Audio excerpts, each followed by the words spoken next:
अगर आप केदारनाथ धाम आने की सोच रहे हैं तो कुछ टिप्स है जिनको अगर आप फॉलो करें तो आपकी यात्रा थोड़ी सुलभ हो सकती है। तो चलिए जानते हैं। तो इसमें जो पहला पॉइंट है वो है मौसम की अपडेट। तो मौसम की अपडेट के लिए आप उत्तराखंड पुलिस और रुद्रप्रयाग पुलिस का फेसबुक पेज फॉलो कर सकते हैं। वहाँ पर आपको पल पल के मौसम की खबर देंगे। साथ ही साथ रास्ते में अगर कुछ रुकावट है तो वो भी आपको पूरी डिटेल प्रोवाइड कराएगा।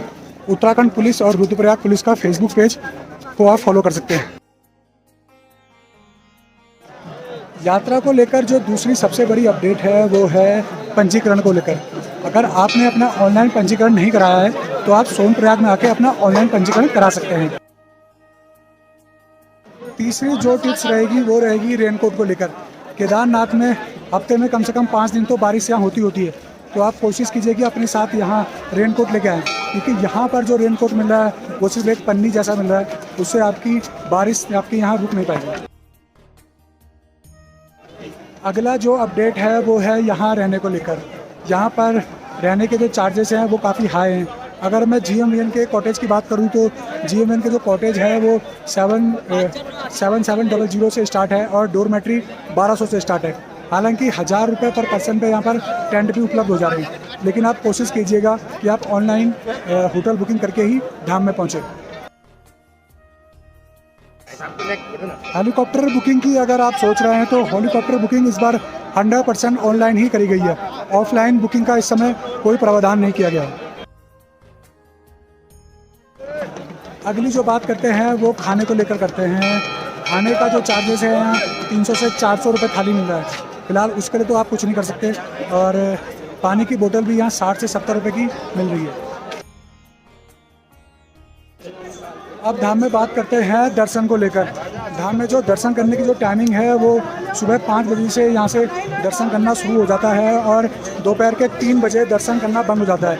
उसके बाद शाम को 5:15 बजे दोबारा दर्शन करने के लिए कपाट खुलते हैं और शाम को 7:30 बजे के बाद आरती होती है।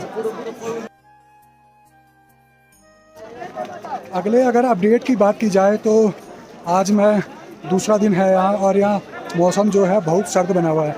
रात का जो टेम्परेचर है वो -7 तक चला जा रहा है। तो आप कोशिश कीजिए कि जितना हो सके वूलन क्लोथ्स लेके ही धाम में पहुँचे।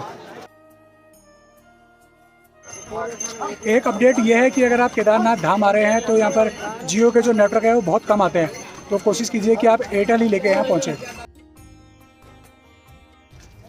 अगला जो अपडेट है वो है हेलीकॉप्टर की बुकिंग को लेकर, क्योंकि हेलीकॉप्टर की बुकिंग के चलते हर साल यहाँ हज़ारों श्रद्धालुओं के साथ फ्रॉड होता है।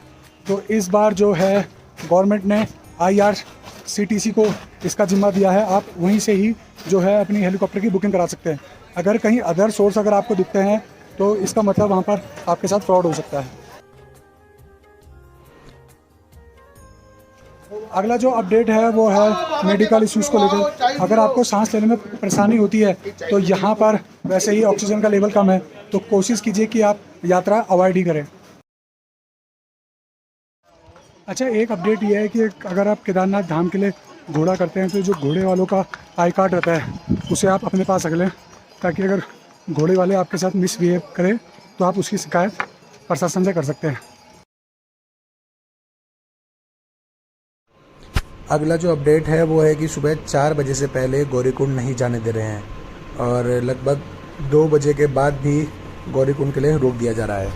तो आप कोशिश कीजिएगा कि 2 बजे से पहले ही सोनप्रयाग पहुंच जाएं और अपनी यात्रा शुरू कर दें।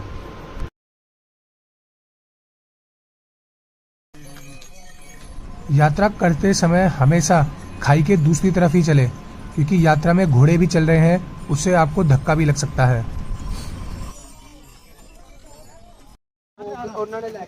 तो अभी बाबा को विदा कहने का समय आ गया है। मिलेंगे आपको फिर एक नई वीडियो में। बाबा बद्री धाम के कपाट खुलने वाले हैं कल को, तो अभी हम वहाँ जा रहे हैं। तब तक के लिए जय बाबा केदार।